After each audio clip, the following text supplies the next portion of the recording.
There's something terrifying about poison you cannot see. Not poison in movies, not poison in laboratories. Real poison. The kind that enters your home quietly, through kitchen sinks, bathtubs, school fountains. In one American city, people slowly poisoned themselves for years. Not because they were careless, but because they trusted the system designed to protect them. And by the time the truth finally emerged, it was already too late. Before the poison entered the water, the city was already dying. Factories closed. Jobs disappeared. Entire neighborhoods became ghost towns. Flint, Michigan had once represented the American dream. Now it looked like the aftermath of a slow apocalypse. And when cities run out of money, corners get cut. Officials searched desperately for cheaper solutions, cheaper systems, cheaper maintenance, cheaper water. One decision changed everything. The city switched its water source. Officials promised it was temporary, safe, controlled, but underneath the streets, old, corroded pipes waited silently, and the new water began destroying them from the inside. At first, people noticed strange things. The water smelled metallic. Sometimes it looked yellow, sometimes orange, sometimes dark brown. Residents complained immediately.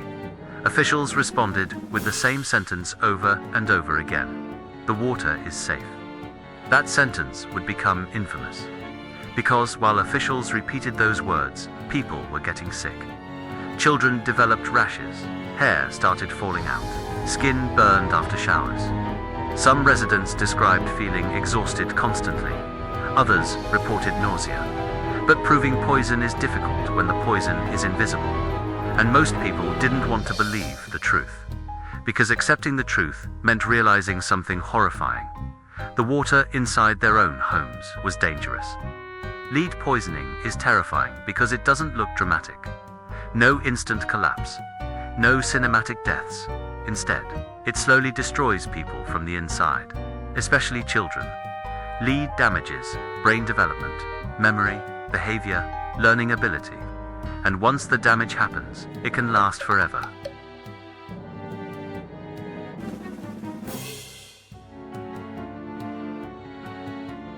The truly disturbing part, the disaster could have been prevented. Experts already knew the risks. Corrosion control chemicals existed, but protecting the pipes would cost money. And saving money became more important than protecting human lives. Every facet became a potential threat. Every glass of water became a gamble. And still, officials denied everything. One of the darkest parts of this disaster was psychological. People saw brown water with their own eyes. But experts on television told them it was safe. Children became sick. But officials dismissed concerns as exaggeration. Eventually, reality itself became confusing. Who do you trust? Your government or your own eyes? Fear spread through the city. Families stopped drinking tap water. Stores ran out of bottled water. Neighbors whispered rumors. Parents panicked silently. Imagine waking up every morning wondering if your own sink is poisoning your family. That was everyday life in Flint. A dystopian nightmare hidden inside ordinary America. The truth survived because a few people refused to stay silent. Researchers tested the water independently. Doctors compared blood lead levels in children. Journalists uncovered contradictions.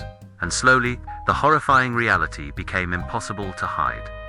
The water was contaminated. Officials had ignored warnings, delayed action, dismissed residents. Because admitting the truth meant admitting responsibility. And responsibility is expensive. National outrage exploded.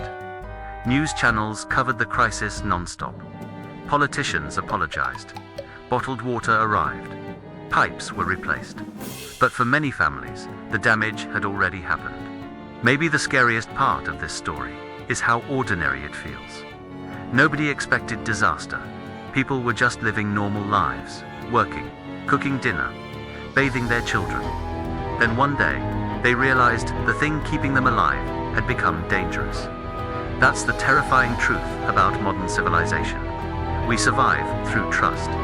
Trust that food is safe. Trust that medicine works. Trust that water won't poison us. And when that trust collapses, society starts feeling terrifyingly fragile. Flint accidentally poisoned itself. But maybe that sentence isn't completely true. Maybe the city was poisoned by negligence, by greed, by denial. And maybe that's why this story continues haunting people around the world. Because deep down, everyone understands one horrifying possibility.